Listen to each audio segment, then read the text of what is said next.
신율의 뉴스 정면 승부 2부 시작합니다. 이 경쾌한 리듬 하면 여러분 어떤 게 생각나십니까? 그렇습니다. 바로 오늘 2부에서는 여론을 바르게 읽는 라디오, 약칭해서 여바라인데요. 자, 오늘도 여러분을 위해서 새로운 헤어스타일까지 선보이면서 두 분 나와 계십니다. 한 분만 헤어스타일을 바꾸셨습니다. 이강윤 전 한국사회 여론연구소장 나와 계십니다. 안녕하십니까? 안녕하세요. 예. 유튜브로 보시면 왜 제가 이런 말씀을 드렸는지 금방 아실 수 있습니다. 중앙일보 강찬호 논설위원이십니다. 안녕하십니까? 네, 안녕하십니까? 예.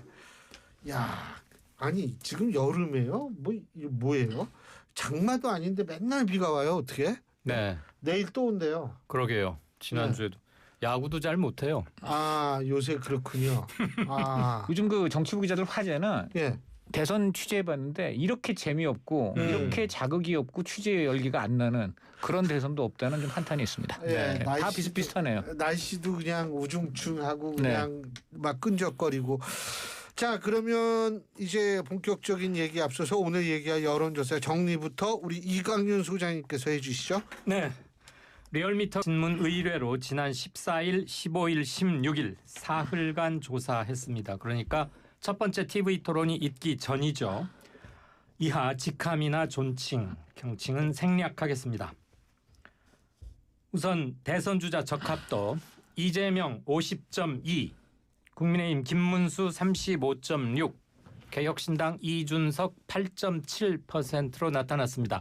이 직전 조사에 비해서 이재명 1.9%포인트 하락, 김문수 4.5%포인트 상승, 이준석 2.4%포인트 역시 상승입니다. 지역별로 조금 언급할 만한 게 하나 있는데요. 보수 텃밭이라고 알려진 대구 경북에서 김문수 44.9, 이재명 43.5, 오차 범위 내의 경합입니다. 예. 이준석은 9.0%였습니다. 이재명 후보는 직전주 조사에 비해서 TK 지역에서 무려 8.8%포인트 상승, 그리고 70대 이상에서도 4.4%포인트씩 지지율이 높아졌습니다. 반면에 인천과 경기, 이 후보의 텃밭이라고 할 수 있죠. 그리고 부산, 울산, 경남, 그리고 60대, 40대, 20대 등에서는 지지율이 소폭 하락했습니다. 그렇지만 큰 폭의 하락은 아닌 것으로 나타나네요. 김문수 후보 같은 기간에 PK에서 12.3%포인트 상승, 대전, 세종, 충청 4.5%포인트씩 지지율 올랐습니다. 60대에서도 9.5%포인트 오르고 70대에서도 8.7%포인트 올랐습니다. 전반적으로 김문수 후보가 후보로 결정된 뒤에 조금씩 보수를 흡수하고 있는 것 아닌가라는 징후를 느낄 수 있을 것 같습니다. 이번 조사 무선 자동응답 방식 진행됐고요. 응답률 8.4%. 보다 자세한 내용은 중앙선거 여론조사심의위원회 홈페이지 보시면 되겠습니다. 아유, 감사합니다. 이거 제가 맨날 이거 얘기하다가 이게 또 우리 소장님께서 말씀해 주시니까 너무 고마운데, 그런데 어쨌든 요게 ARS는 조금 붓게 나오고, 예? 그리고 전화 면접은 좀 넓게 나오거든요. 차이가 크게 나오는데 이게 점점 그런 추세가 많이 나오더라고요. 아무래도 그런 것 같습니다. 이건 뭐 우리 이강용 소장이 더 자세하게 아실 내용이지만 그 ARS의 경우는 좀 더 고관여층 이 많이 그렇죠. 이제 들어오고, 반대로 전화 같은 경우에는 상대적으로 그것보다는 관여도가 낮은 분들, 그래서 조금 더 좀 일반적인 경향이 그 전화 면접 쪽에 있지 않느냐, 좀 이런 것이고, 그런 관점에서 지금 김문수 후보가 뭐 올랐다고는 하지만은 지금 오른 지표가 좀 더 두드러지는 것이 ARS라고 한다면은 이거는 김문수 후보 쪽에 좀 더 분발을 해야 되는 것이고, 그리고 김문수 후보 같은 경우는 지금 이제 이준석 뭐 개혁신당 후보하고 이제 뭐 단일화 지금 아주 그냥 대놓고 지금 이제 추진을 하는 것 같은데, 그 전에 집안부터 좀 제대로 추스려야 된다. 당장 지금 같은 집안 식구인 한동훈이라든가 이제 또 홍준표 이분은 아예 그냥 해외에 나가 있고. 뭐 이러니까 이런 것들부터 본인이 삼고철의 모습을 보여서라도 끌어안는 모습부터 한 다음에 그다음에 이제 밖에 그런 또 이제 연대를 모색하는 것이 맞다, 이렇게 보여집니다. 네. 소장님, 근데 제가 한 가지 여쭤볼게. 진짜 ARS 조사에 응답하는 층들은요, 응답하는 속도가 빠릅니까? 응답 속도요? 예.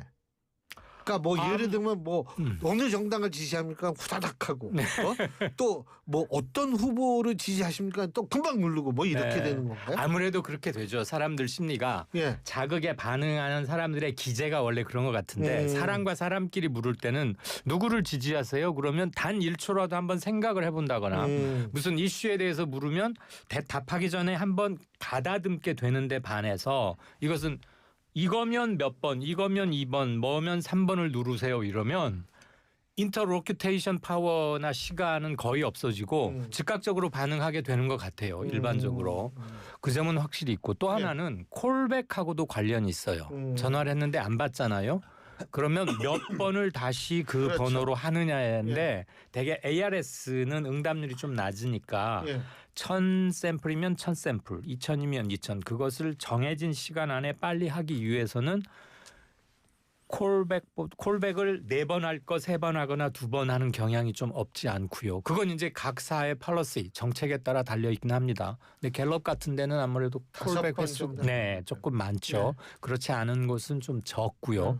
그러면 우리가 콜백이 왜 중요하냐면 에이 짜증나 안 받아. 또 안 받아 했던 사람한테 끝까지 물음으로써 아까 강 의원이 말씀하신 이른바 정치 덜 관여층 그래서 저관여층. 네. 그런 사람들의 의견도 좀 더 들을 기회가 높아지는 거죠. 지금 명태균 파동 이후로 여론조사에 대한 신빙성이나 이런 것들이 상당히 침탈? 데미지를 크게 입고 응답률이 중도층에서 특히 응답률이 좀 떨어진 건 사실이에요. 그건 뭐 여론조사가 약간의 사회 공공재적인 성격이 분명히 있는 거 그러니까 아닙니까? 기관이라고 그러잖아요. 네. 근데 그 그 점에서 점에서 된 거죠. 업체라고 해야 됩니다. 그 점에서 명태균 파동은 정말 참 문제 많은 그건데 그렇기 때문에 더더욱 고관여층들의 대답이 도드러지게 잡힌다. 그래서 우리가 좀 감안하고 읽어야 되겠다. 결과를 리딩할 때 이런 생각은 합니다.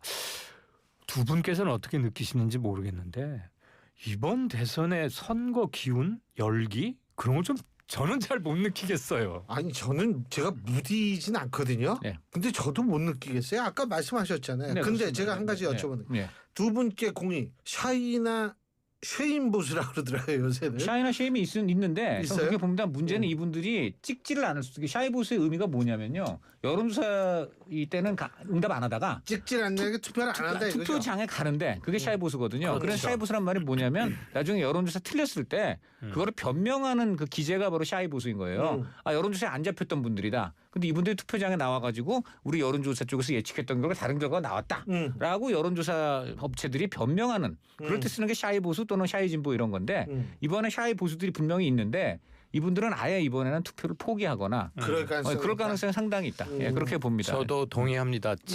있는데. 네 분명히 예. 있고요. 특히 계엄 때문에 8년 전에는 박근혜 탄핵, 이번에는 윤석열 탄핵 이게 다 같은 당에서 비롯된 거고 그런 거에 대해서 특히 계엄의 충격이 너무 컸기 때문에 그건 분명히 있으리라고 보는데 샤이 보수가 정말 샤이려면 이 사람들이 투표는 해야 되거든요. 그렇죠. 그런데 투표를 안 하고 지금 3년 전에 이재명, 윤석열 빵 붙었던 2022년 대선의 투표율이 77.1%였어요. 저는 이거보다 한 3, 4%포인트는 낮아지지 않을까. 낮는다. 투표율이 왜냐하면 보수들이 상당히 투표 동인을 상실해버렸고 진보는 이미 다 단단히 뭉쳐있고 결집했죠. 충분히 투표들을 많이 할 거예요. 네. 이긴다는 비전과 승리에 대한 것 때문에. 그런데 진보가 늘어나는 것과 보수들을 투표 안 하는 거 따져보면 좀 줄지 않을까. 이게 그래서 정치적으로 아주 안 좋은 선거가 되는데요. 한마디로 그들만의 잔치. 그래 너희들끼리 북치고 장구치고 다 해먹어라. 이런 심리가 일부 보수층에 깔려서 투표에 참여하지 않으면 이런 분들은 선거 결과에 대해서 당연히 불복을 하게 되죠. 불복을 하고 냉소적으로 하게 되고 어떤 그 상대적으로 사소한 사안에도 굉장히 이제 뭐라 그럴까 정치적 반발을 하게 되어서 정정 불안, 거리의 정치 이런 것들이 나올 수가 있고 그것이 대표적으로 바로 이명박 대통령 시절에 이 대통령이 착각을 해가지고 그 미국산 쇠고기 문제를 일방적으로 몰아붙였다가 엄청나게 집권 초기에 고전을 한 그런 그 기억이 상기되는 그런 상황이 될 수 있습니다. 그때는 뭐냐면 진보 쪽에서 투표를 안 했잖아요. 그렇죠. 그러니까. 근데 투표 안 한 것이 지그랑 반대. 그런데 투표 안 한 것이 이명박 대통령에 대한 지지가 아니에요. 단지 노무현 대통령이라든가 민주당에 대한 실망으로 안 나온 것뿐이지 이명박 대통령 지지가 아닌데 그로 인해서 500만 표 차라는 520만 역대 표입니다. 최대의 표차로 이명박 대통령이 승리를 하게 되니까 이 대통령이 그때 착각을 한 거예요.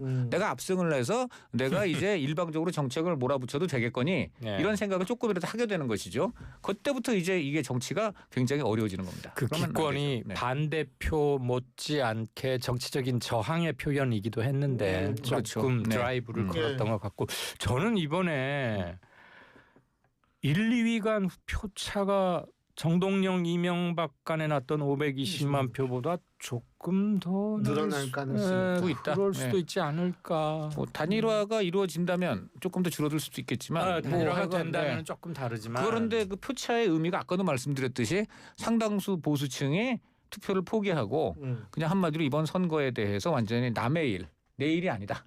이런 식의 어떤 이 태도를 취할 수 있는 건데 이거는 굉장히 안 좋은 것입니다. 어쨌든 선거라는 거는 어쨌든 전 국민 다 참여하는 그러한 어떤 그 통합에 국민 통합에 어쨌든 간에 장이 돼야 되는데 이것은 어떻게 보면 더 분열로 이어지고 더 정정 불안으로 가중되는 그런 상황을 맞을 수 있는 점에서 저는 어쨌든 간에 제일 중요한 건 국민의힘이 좀 더 분발을 해가지고 뭔가 그 투표를 포기한 보수층도 희망을 갖고 나올 수 있게 좀 개혁의 모습을 좀 보여줘야 된다 이렇게 생각이 듭니다.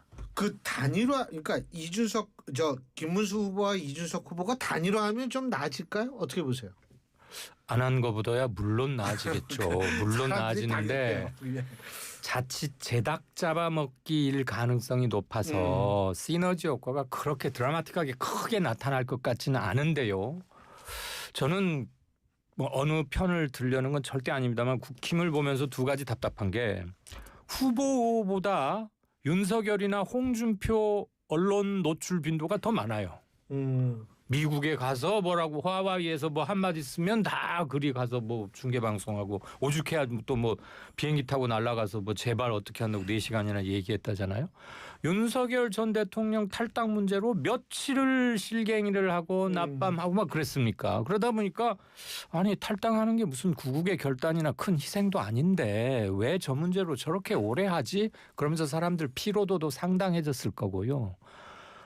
보수에 대해서 조금 경원하는 측에서는 도대체 뭐 하는 짓이지라는 말이 바로 튀어나왔을 것 같아요. 그 점이 하나 있고 지금 보수권에서 할 수 있는 거라면 방금 교수님 말씀하신 대로 마지막 카드는 단일화밖에 없습니다. 그래서 보수 원텐트나마 뒤늦게라도 한번 치고 으쌰으쌰 해봐도 지금 될까 말까인데 이준석은 가끔 습관처럼 계속 자기가 먼저 선제적으로 얘기하잖아요. 난 절대 단일화 안 한다 그러고 어떤 조사에서는 막 9점 몇 %도 나오고 이러니까 독자적으로 10%면 선거비 반은 돌려받는 거 아닙니까? 그리고 자기의 정치적 파워나 티켓 파워는 분명히 입증하는 거고. 그렇죠. 그래서 저는 단일화 메리트는 계속 떨어져 가고 있는 게 아닌가. 그러면 김문수 후보가 단일화를 자기 그룹 내에서의 의제화시키는 능력이라도 좀 출중해서 이준석이나 누구로 하여금 테이블에 나올 수밖에 없게 만들어야 하는데 그것도 김 후보는 별로 안 하는지 못하는지 잘 모르겠어요. 그렇다고 국힘의 다른 꽤 몰곤몰곤한 약간 뭐 말빨 스피커 좀 역할 좀 하는 굵직굵직한 사람들이 대선을 위해서 그렇게 뛰어다니는 것 같지도 않아요. 그렇죠. 그래 김문수 후보 옆에 몇 명 못 봤어요. 이러니 너무 붐업이 뭐야? 그냥 김이 빠져버려가지고 지금 맞습니다. 원사이드예요. 지금 김문수 후보 내부를 취재해 본 사람들 얘기를 들어보면 기가 막히다는 겁니다. 뭘 앞으로 이제 그 선거 다가오면서 좀 더 이제 좀 채비를 하겠지만 지금까지 드러난 거는 의원들이나 당 조직이 움직이지 않고 있다는 거예요. 아예 빠졌고 김문수 혼자서 그냥 북치고 장구치고 난리를 하고 있고 그리고 그 밑에서 한 8개 그룹이 지금 뭐 뛰고는 있다는데 그 8개 그룹이 다 무엇이냐면 예를 민중당 시절부터 모셨던 가신들 또는 뭐 지금 박계동, 김재원, 차명진 뭐 이렇게 지금 원외 인사들 이 3명이 이제 강력하게 한덕수 단일화 뭐 캠페인 했다가 또 막상 단일화 되려고 하니까 그 한덕수 내쳤던 그 사람들이거든요. 이런 사람들만 지금 이제 막 그 중구난방으로 지금 이렇게 임하고 있고 한마디로 지금 대대체 이게 지금 김문수하고 국민의힘이 원팀인지도 잘 모르겠다는 것이고. 왜 근데 안 하죠? 첫째 우선 왜냐하면 국민의힘 대다수는 김문수 후보를 민 이유는 한덕수 후보와의 단일화를 지금 염두에 두고 했고 그리고 어쨌든 직전까지 지도부가 결국 쌍권이었잖아요. 쌍권이 그 의원들한테 일종의 오더 내렸어요. 일단 김문수를 지지해라. 김문수를 지지해서 한덕수를 한 단일화 하려면 김문수가 지금 카드니까 김문수를 지지하시고 오더를 내렸어요. 그래서 그런 관점에서 김문수를 지지했는데 막상 그래서 김문수가 당선이 되니까 김문수는 한덕수 내치고 본인이 되다 보니까 이게 당장 쌍권하고 김문수하고 싸우고 또 쌍권 말 듣고 오더 따랐던 의원들도 또 이렇게 난리가 나고 그러니까 지금 이렇게 된 거예요. 그래서 이러니까 이것 때문에 지금 그 경선 후유증도 대단하고 듣지 하니 그 아마도 그 당원이 한 36만 명 정도가 최종적으로 그 문제의 그 토요일 밤부터 일요일 아침까지의 그거 있지 않습니까? 전당원 전당원 투표 지금 대강 드러난 걸 보면 약 36만 명이 투표를 했다고 하고요. 1%포인트 안의 차이로 한덕수 후보가 졌다고 합니다. 그렇다면 36만여 명이 투표를 해가지고 약 3천여 표 차이로 김문수 후보가 이긴 거예요. 그러니까 이 자체가 엄청난 균열인 거죠. 이건 거의 그러니까 그런 내용이 한덕수 후보한테 그날 새벽에 전달됐다고 합니다. 근데 어쨌든 뭐 그게 공식적으로 발표된 건 아니니까 뭐 저지만 저는 뭐라고 생각하냐면 일단 절차부터가 저는 이해가 안 됐어요. 아니 공당이 경선을 하면 그 결과를 일단은 다 수용을 하는 자세가 돼야 되는데 이거 약속을 해가지고 한 건데 아니 그게 말이 안 되잖아요. 절차적 정당성이라는 측면이. 애초에 경선이 아니었거든요. 왜냐하면 진짜 선수가 밖에서 있고요. 이 안에는 저거 바깥의 선수하고 단일화를 하기 위해서 이 안에는 이름은 경선인데 내용은 예선이에요. 그러니까 이제 이런 식으로 했는데 정작 이제 그 예선에서 당선된 최종적으로 거머쥔 후보가 야 이게 어쨌든 간판에 경선이라고 했잖아. 그러니까 이거 내 거야. 이렇게 되다 보니까 아까 말한 대로 변칙과 반칙과 꼼수 끝에 그 꼼수를 역으로 이용한 김문수 후보가 되치기로 성공을 했다. 이거 자체가 벌써 애초에 지금 그 처음에 그 판 자체가 애초에 그 이재명 후보하고 게임 자체가 성립되기 어려운 구도였다. 이제 이렇게 보여지는 것이고요. 지금이라도 국민의힘이 석고대제 하려면은 그렇기 때문에 이제 김문수 후보로 결정이 됐다면 김문수 후보가 한덕수, 한동훈 이런 사람들하고 확실하게 이제 그 가서 그 포옹을 하고 그 이제 그 원팀이 돼서 뛰는 모습을 보이면서 그런 그 기반 위에서 이준석 후보하고도 단일화를 추진하고 나아가서는 오늘도 굉장히 의미 있는 사실 만남이 있었는데 김용태 그 비대위원장하고 전병헌 새미래민주당 대표가 회동을 했어요. 이거 상당히 의미가 있습니다. 즉 새미래민주당 쉽게 말하면 이제 민주당 같이 하던 분들인데 민주당 분들인데 이제 이재명 대표의 비명 행사 공천에 반발해서 밖에 살림을 꾸린 비명 민주당원 이낙연 전 총리가 이제 상임 고문이고 전병헌 전 의원이 대표인데 이제 이분들이 민주당 분들이죠. 민주당 분들 비명계 민주당 분들이라고 할 수 있겠고 이분들이 지금 국민의힘이 확실하게 윤석열 전 대통령하고 절연하고 계엄 사과하고 탄핵 반대했던 거 사과하고 그리고 이제 아까 말한 대로 원팀을 이루고 또 이준석 후보하고도 이렇게 단일화할 만큼의 외연 확장성을 보이면서 동시에 개헌을 지금 3년 임기 3년 단축 그리고 책임 총리제를 이제 갖고 나옵니다. 이래서 책임 총리를 통한 제왕적 대통령제 극복 그리고 3년 뒤 70을 여는 이런 것을 이제 이런 것을 이제 약속을 하면서 그런 맥락에서 이제 이낙연 세력이라고 할 수 있는 새미래민주당하고 이번에 선거연대, 개헌연대를 한다는 것이죠. 그러니까 이게 지금 작게는 당내 화합 원팀 그리고 나아가서는 이준석 그리고 나아가서는 이낙연 세력까지 이게 지금 빅텐트 구상입니다. 이것을 지금 김용태 위원장이 오늘 본격적으로 첫 만남을 했고 새미래민주당 쪽 의견 들어보니까 첫 만남 치고 나쁘지 않았다. 이렇게 얘기를 좀 하고 있어요. 그래서 이제 다음 수순으로는 개헌연대를 하겠다는 개헌연대 선언이 나온다는 겁니다. 네. 다 좋고 방금 강 의원 말씀이 모범 답안이자 저렇게 해야 되는 건데 그게 한 선거 2달쯤 남겨놓고 저렇게 되어야 하는 거였습니다. 너무 시간이 없다. 지금 보름 남았고요. 보름 남아서 지금 뒤늦게나마 발동기 막 돌려가지고 강 의원 얘기한 대로 그걸 한 하루 이틀 사이에 한다고 칩시다. 그런들 그 진정성이 유권자들한테 얼마나 전달될지 저는 솔직히 의문인 게 저 친구들 되게 급하니까 지금 일단 무대 위에서 만나가지고 쇼 같은 악수는 하는구나. 그 이상으로 화학적 결합이 될 것 같지는 않아 보이고 너무 늦어버렸어요.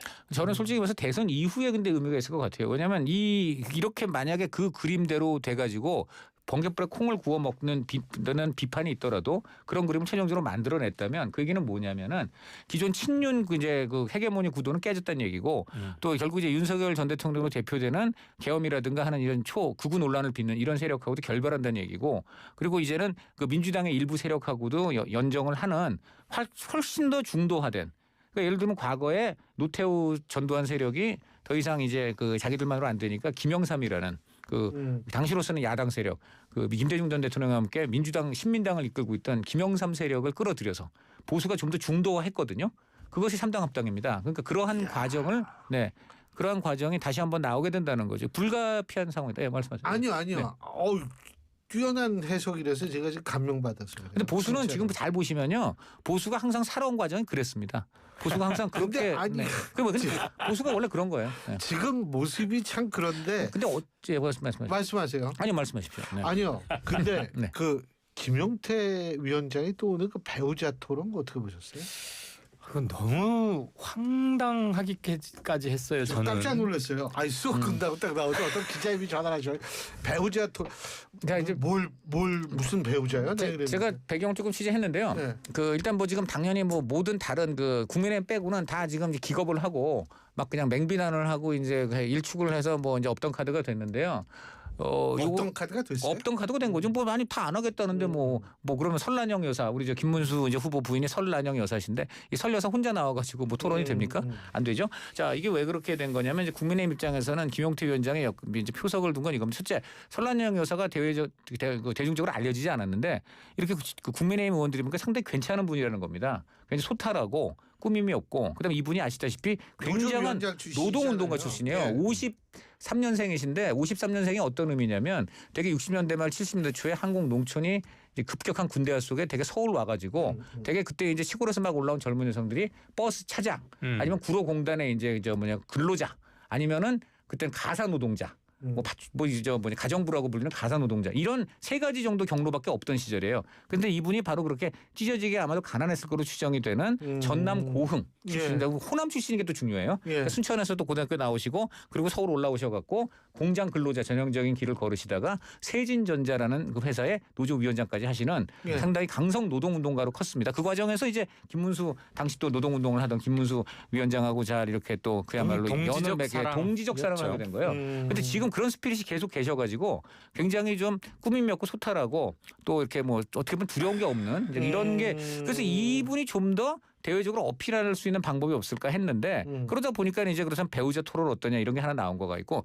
또 하나 이건 굉장히 의미가 있는 게 뭐냐면 김문수 후보는 지금 아닌 말로 친윤들하고도 이런 관계를 생각해서 그 김건희 여사 문제에 대해서 사과하기가 어려운 반면에 지금 이 설란영 여사의 거침없는 어떤 그 언변이나 태도 속에서 김건희 여사에 대해서 확실하게 잘못을 이야기할 수 있는 것으로 판단이 됐다는 거예요. 그분 뭐 꼿꼿하시니까. 꼿꼿하시니까. 네. 그 꼿꼿 난영이지. 꼿꼿 문수에 이어 꼿꼿 난영인데 그래서 이분이 지금 김문수 후보가 말하기 어려운 김건희 여사 문제에 대해서 확실하게 선을 그을 수 있는 역할을 한다는 거예요. 게다가 저는 그런 점에서 김용태 위원장이 논란이 있지만 의미 있는 선택을 했는데 결국은 안 된 거죠.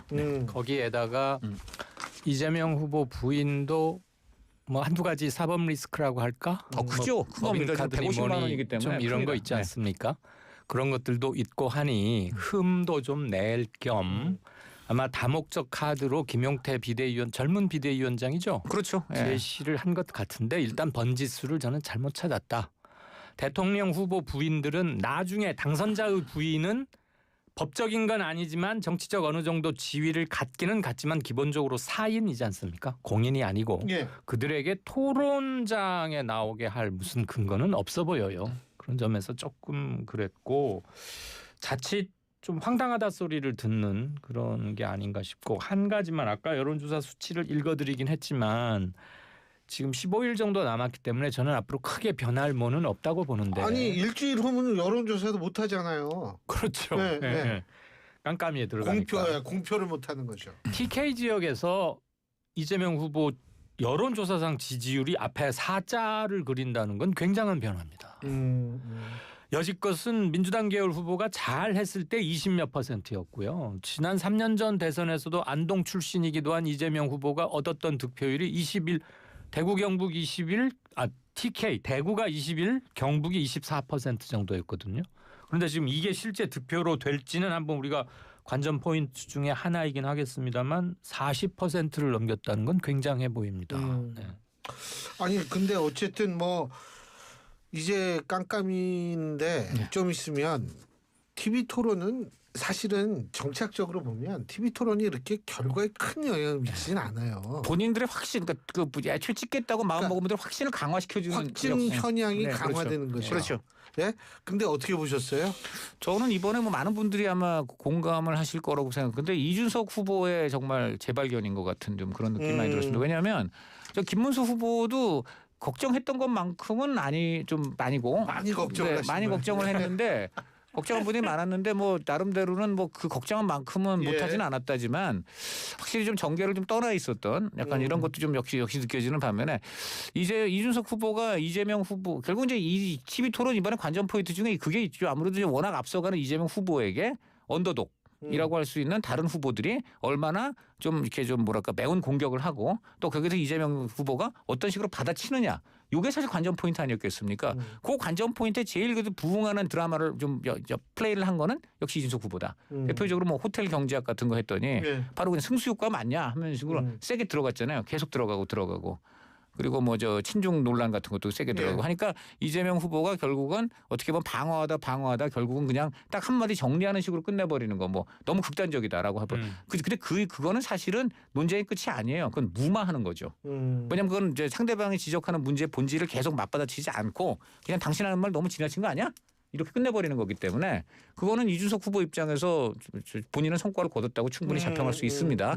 그래서 이걸 좀 보고 뭘 느꼈냐면 시대가 확실히 바뀌고 있다. 그러니까 이제 더 이상 그 586식 시대 좀 막 던지고 그다음에 이제 어떻게 보면은 그거는 뭐 여야가 다 똑같습니다. 586의 특징이 뭐냐면은 원래 이제 과거에 이제 전두환 정권하고 싸우다가 생긴 버릇이라고 제가 586이가 잘 아는데 이 싸우다가 생긴 버릇이 뭐냐면은 저쪽은 무조건 악이고 나쁘니까 여기는 좀 논리에 안 맞아도 이때는 이 논리, 저 때는 저 논리 하면서 계속 그냥 계속 자기 성을 쌓는 좀 그런 좀 어떤 어법이 있어요. 그런데 이제 이게 이제는 안 통합니다. 왜냐하면 더 이상 이제 그런 게 구속되지 않는 새 세대가 나왔거든요. 저는 그런 관점에서 이재명 후보와 이준석 후보가 어떤 이제 변화하는 세대 그리고 기존의 세대의 어떤 그 이번에 하여간 정확한 충돌을 보여줬다 이렇게 봅니다. 그거 어떻게 보셨어요? 저는 네 사람 다 A 학점 받을 사람은 없는 것 같고요. 난 네 사람 다 주신다는 줄 알았는데. 현행 방식에서는 자기 지식을 자랑하려고 하면 안 되고 예. 왜 신문에 제목 있지 않습니까? 예. 제목만 잘 뽑으면 되는 룰인 것 같아요. 6분 30초 자꾸 그러면 보는 사람들도 마음이 바빠져가지고 그런 중에 질문은 몰린 사람은 또 길게 설명하다 보면 다 시간 날아가 버린 거고 또 하나는 기왕에 할 거 우리도 미국처럼 자료나 패널 이런 거 없이 백지 한두 장하고 볼펜 한 장만 들고 가게 하면 좋겠어요. 뭐 보지 않고 하는 거. 좀 좋습니다. 그냥 자기 평소 실력 아는 만큼만 이대로 하자는 거고 이준석 이재명 간에 오갔던 호텔 경제학 그 왜 있지 않습니까? 뭐 누구한테 10만 원 샀더니 1위를 해서 어쨌다. 정말 그건 사실 넌센스. 이준석 주장이 맞거든요. 맞죠. 예, 그 호텔 경제학이 아니고요. 그 호텔 폭망학입니다. 결국은 그거 승수효과 하지만 결국은 호텔 주인은 10만 원 날리고 파산해요. 재미있으라고 그냥 예시 중에 극단화시켜서 만든 예시인데 그걸 자기 공약집에 넣은 것도 아마 실무진의 실수인 것 같고 그것을 마구 두둔하려는 것도 좀 안쓰러워 보였고요. 그래서 근데 저 간단한 걸로 국민들에게 내가 만들 새 정부에서는 이렇게 돌아간다는 것을 설명하기에는 너무 얇은 거 아닌가 그런 생각을 좀 갖게 됐습니다. 넌센스였죠. 지금 방금 들어온 속보 하나만 말씀드리겠습니다. 이창수 서울중앙지검장 조상원 차장검사가 지금 방금 사표를 냈다는 소식이 들어왔는데 네. 이게 무슨 왜 사표를 냈을까요? 별로 좋아 보이는 뉴스 같지는 않고요. 예. 이창수 검사는 좀 상당히 정치적으로 표현하면은 약간 친윤 성향이셨던 거로 좀 돼 있지 않습니까? 또 그리고 이창수 지검장은 문 전 대통령 수사를 전주지검장으로 있을 때 굉장히 열심히 했어요. 지금 문 대통령 지금 뭐 사실상 기소가 소환을 안 하고 기소하는 상황이잖아요. 그 정도까지 수사를 이끌었던 그런 검사입니다.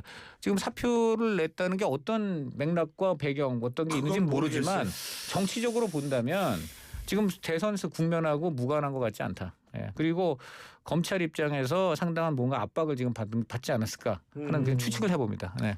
미리 무슨 액션을 취하는 것 같기도 하고 그렇죠. 저도 네. 큰 틀에서는 같이 네. 생각을 네. 합니다. 보름 뒤면 새 법무부 장관 뭐 바로 되는 건 아니겠습니다만 국회를 통과하고 할 테니까 적어도 한 달 정도 있으면 대대적인 인사가 불 것인데 서울중앙지검장 역대 중앙지검장 중에 이재명 후보와 뭐가 좋았던 사람은 단 한 사람도 없었을 것이고 아마 새 정부가 꺼내들 카드 검찰청을 기소청으로 언제 어떻게 만들지는 모르겠지만 일단 인사는 하지 않겠습니까? 그때 뭐 타겟 넘버 원일 텐데 미리 짐 싸는 것 같기도 하고요.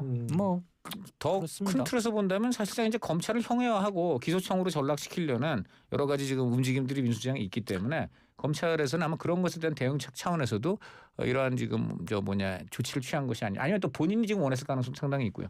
그 법조 얘기 나오니까 이거 한 가지만 더. 그 민주당이 윤 전 대통령 내란 혐의 사건 재판장이요 지기현 판사. 예. 이 자꾸 접대 의혹 이거 제기하고 있는데 사진도 공개했는데 어떻게 보세요 이거? 그거 역시 진영별로 해석이 제각각이고 아주 예. 완전히 달라요. 예.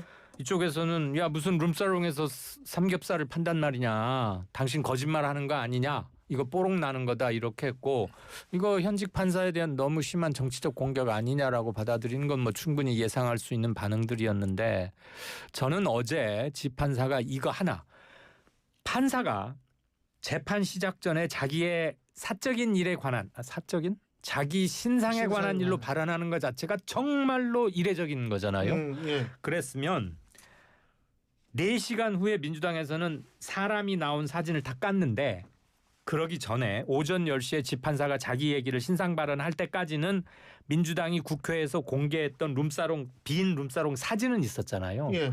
그러면 기억을 더듬어서 저기 내가 간 것 같은데 만약에 싶었으면 그게 정말 흠잡을 데 없는 개인적 사적 교유 정말 내 친구랑 돈은 누가 냈는지까지는 모르겠지만 아마 지금 같은 직역에 있는 사람들이라고 하지 않아요? 그거에 대해서까지도 뭐라고 한마디 했으면 바로 거짓말 논란으로 확 불이 옮겨 붙지는 않았을 텐데 나는 그런데 가볼 생각도 안 했고 삼겹살에 소맥만 마신다고 하니까 바로 그렇게 해버렸잖아요. 그래서 지판사가 좀 힘든 지경이 됐고 전반적으로 사법부에 대한 신뢰에 반드시 타격은 가겠죠. 저는 좀 그렇게까지 보지는 않고요. 첫째 우선 거기 룸사롱 지금 문제의 그 장소는 룸사롱이 아닙니다. 그 단란 주점이고요. 유흥주점. 유흥주점이 좀 달라요. 상당히 다릅니다. 홀도 있고 룸도 있는. 근데 그리고 그다음에 두 번째로 그 같이 있었던 사람이 뭐 정말 돈을 냈는지 그리고 어느 정도까지 그 술자리가 뭐 이른바 뭐 여성이 나오고 그런 거였는지 그런 것도 전혀 없어요. 지금 민주당은 사실 그런 거를 얘기를 해야 됩니다. 왜냐하면 이거는 판사 더군다나 지금 누가 봐도 민주당의 입맛에 맞지 않는 윤석열 전 대통령 구속 취소 판결을 내린 판사에 대한 문제 제기이기 때문에 당연히 누구나 보복지금성의 어떤 조치 같은 논란을 하기 때문에 이런 경우는 더더욱더 민주당이 아주 칼 같은 증거를 내세워야 됩니다. 그런데 지금 보면 그냥 본인들이 입증은 오히려 법원 지판사 이쪽에서 하라 지금 이러잖아요. 그 사진이라고는 그냥 남자 셋이 찍은 거밖에 없고 예. 그리고 그 사람이 예. 뭐가 돼 있는 것처럼 보인다까지만 얘기를 하지. 그러니까 더 갖고 있으면 지금 확실하게 내놓고 아니면 저는 현재까지로서는 이것은 그 민주당 입맛에 맞지 않는 판사에 대한 어떤 보복적인 이제 그런 측면이 아직도 굉장히 강해 보이고 부연할 설명 알겠습니다. 없죠. 네. 예. 부연 설명할 시간 없죠. 예. 갑자기 삼겹살이 먹고 싶어집니다. 자, 오늘 두 분 말씀 여기까지 듣죠. 알겠습니다. 고맙습니다. 네, 안녕히 계십시오. 감사합니다. 예, 지금까지 네. 중앙일보 강찬호 논설위원, 이강윤 전 한국사회 여론연구소장 두 분과 함께했습니다.